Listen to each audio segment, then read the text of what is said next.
നമസ്തേ. കടൽ തുരന്നു പായുന്ന ഭാരതം. ആദ്യ കടൽ തുരങ്കം യാഥാർത്ഥ്യമായി. 2 വർഷത്തെ രാപ്പകലില്ലാത്ത പ്രവൃത്തി. 30 അംഗ സംഘത്തിൻ്റെ നേതൃത്വത്തിൽ ഭീമൻ ബോറിംഗ് മെഷീൻ കടലിനടിയിലൂടെ നടത്തിയ പ്രയാണം.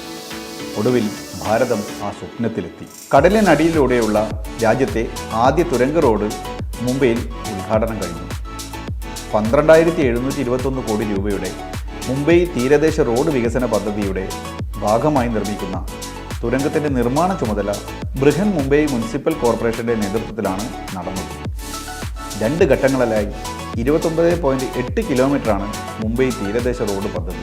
ഇതിൻ്റെ ആദ്യഘട്ടം 10.58 കിലോമീറ്റർ മറൈൻ ഡ്രൈവ് മുതൽ ബാന്ദ്ര വർലി സീലിംഗ് വരെയുള്ള ഭാഗത്താണ് തുരങ്കമുള്ളത്. 2.7 കിലോമീറ്റർ ദൂരത്തിൽ ഇരട്ട തുരങ്കങ്ങളായാണ് പണി പൂർത്തീകരിച്ചത്. മറൈൻ ഡ്രൈവ് പ്രൊമനേഡ് മുതൽ ബാന്ദ്ര വർലി സീലിംഗിൻ്റെ വർലി എൻഡ് വരെ നീളമുള്ള തുരങ്ക റോഡ് ഹൈ സ്പീഡ് തീരദേശ റോഡാണ്. പദ്ധതി യാഥാർത്ഥ്യമായതോടെ മുംബൈയുടെ മുഖച്ഛായ മാറ്റുന്ന വൻ വികസന പദ്ധതിയായി ഈ തുരങ്ക റോഡ് മാറി.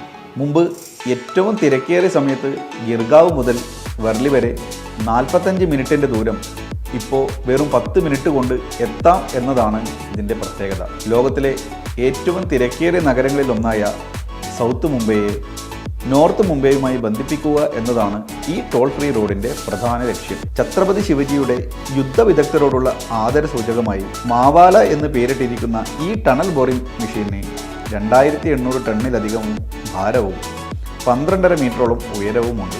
ഇത് നിലത്തിറക്കാനായി മാത്രം പ്രിയദർശിനി പാർക്കിൽ 18 മീറ്ററിലാണ് ഷാഫ്റ്റ് കുഴിച്ചിട്ടത്. 30 പേരടങ്ങുന്ന സംഘം പ്രവർത്തിപ്പിച്ച യന്ത്രത്തിന് 12.19 മീറ്റർ വ്യാസമുണ്ട്. ഇത് ഉറച്ച പാറയിലടക്കം തുളച്ചു കയറുകയും ചെയ്യും. ഉറച്ച പാറയിൽ പരമ്പരാഗതമായി നടത്തുന്ന ഡ്രില്ലിങ്ങിനും സ്ഫോടനത്തിനും പകരമായിട്ടാണ് ടണൽ ബോറിംഗ് മെഷീനുകൾ ഉപയോഗിച്ചത്.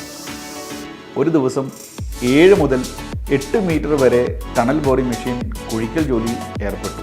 തുരങ്കങ്ങൾ കടലിനടിയിൽ നിർമ്മിക്കുന്നത് വലിയ വെല്ലുവിളിയായിരുന്നു എന്ന് അധികൃതർ പറഞ്ഞു. കടൽ ജലം തുരങ്കത്തിനുള്ളിലേക്ക് ഒലിച്ചിറങ്ങുന്നതും കടൽ വെള്ളം ചെലുത്തുന്ന സമ്മർദ്ദം മൂലം തുരങ്കം തകർന്നു പോയേക്കാമെന്ന ആശങ്കയും ഉണ്ടായിരുന്നു.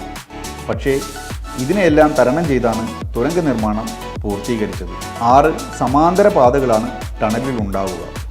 ഇതിൽ 4 എണ്ണം കാൽനട യാത്രക്കാർക്കും 2 എണ്ണം മോട്ടോർ വാഹനങ്ങൾക്കും ഉള്ളതാണ്.